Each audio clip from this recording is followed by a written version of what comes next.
let's get into Hall of Fame voting. Here's what happened. We have seen now Adrian Beltre, Todd Helton, and Joe Mauer all make it into the Hall of Fame. That is this year's class. And it's very exciting. It is. So how do you feel about only 3 guys getting in, Brig?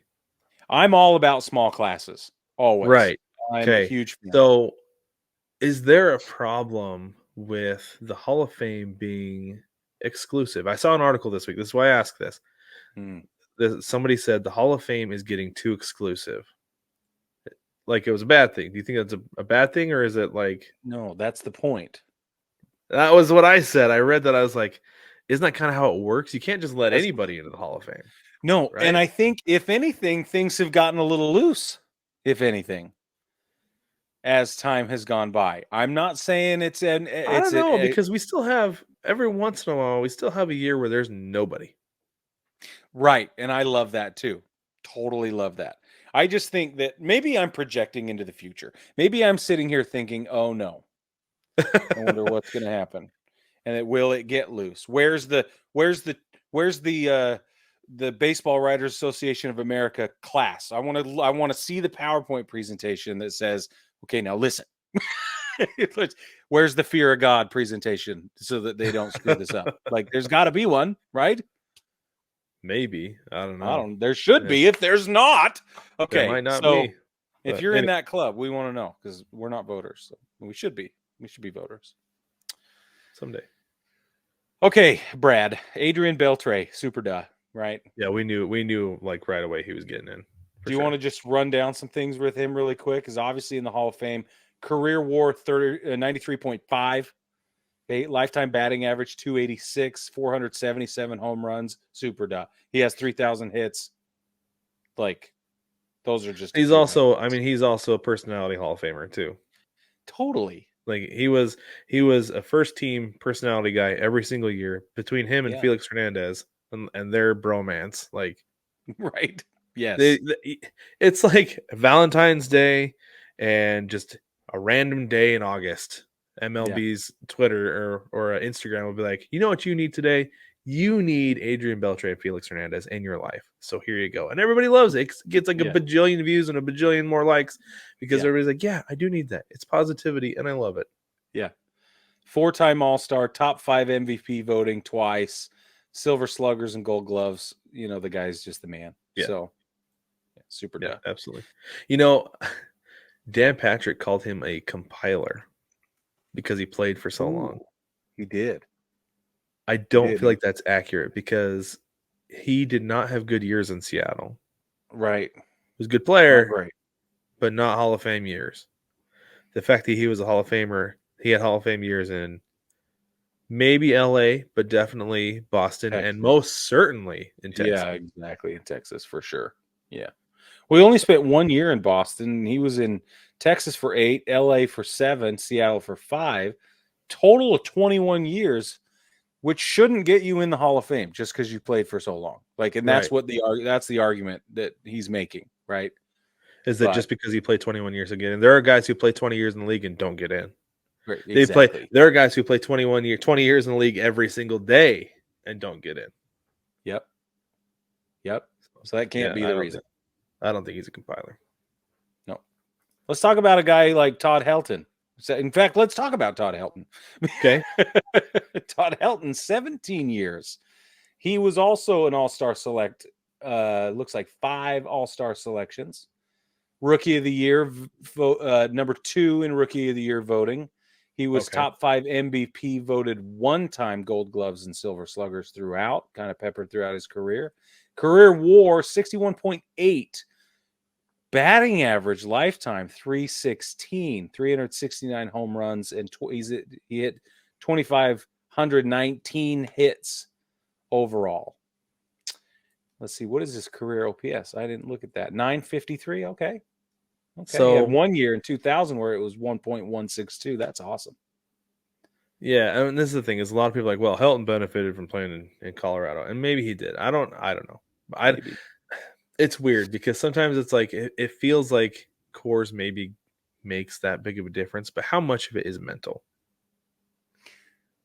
There's a lot to be said about that, and the more times we have like when we've had mental skills coaches on the show. We've done interviews with them, and the more we learn about the mental side of this game, the more apparent it becomes. Just enormous, big. It's a huge Right. deal, Right. and it's not easy. I know, and I don't know. It's hard because I think Todd Helton absolutely deserved to be in.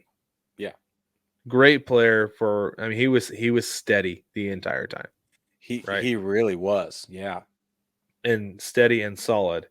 Did he benefit from Colorado? Like I said, maybe the mental thing, maybe. I don't know.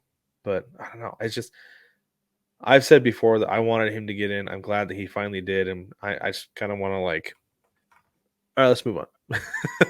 You know? for sure. Like finally it happened. Okay, we can all be done. But I will say Yeah. that of all the guys, what like stats aside, I like this. This is wonderful. Happy news. Yeah.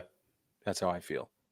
Yeah. But let's talk about Joe Mauer. This is the one that everyone is kind of, I don't know, kind of Been feeling out of a shape little. about, right? They're bent out of shape. They really are. Let's talk about this. So he was catcher and first baseman, right? He 55.2 WAR, lifetime batting average 306, 143 career home runs, 2,123 hits total. His career OPS, of course, he only played 15 seasons, and I shouldn't say only lightly. His career OPS is at 827. He's all-star selection, looks like 6 times. Silver Sluggers and Gold Gloves. He was the MVP in 2009. Otherwise, he never finished more than top or in the top 5 ever again. His 2009 MVP year, he led the league in average, on base, slugging, OPS, and OPS plus. But that was one season. What do you think, Brad? What do you think about Joe Mauer? I'm kind of biased. I was a big Joe Mauer fan. Yeah. I liked him a lot. I did see a stat though. So he won the batting title 3 times. Yeah. As a catcher. Can you name me one other catcher who's ever won a batting title? You can't because there isn't. I was going to say there's no way. There's none. And he did it 3 times. Like I said, as a catcher, not as a first baseman. Sure. Right.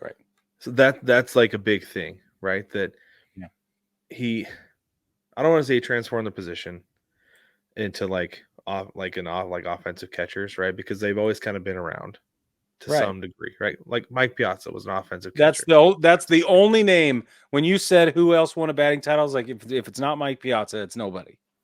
Right. It was 2006, 2008, and 2009. He won batting titles. Hit 347, 328, and 365. Hello.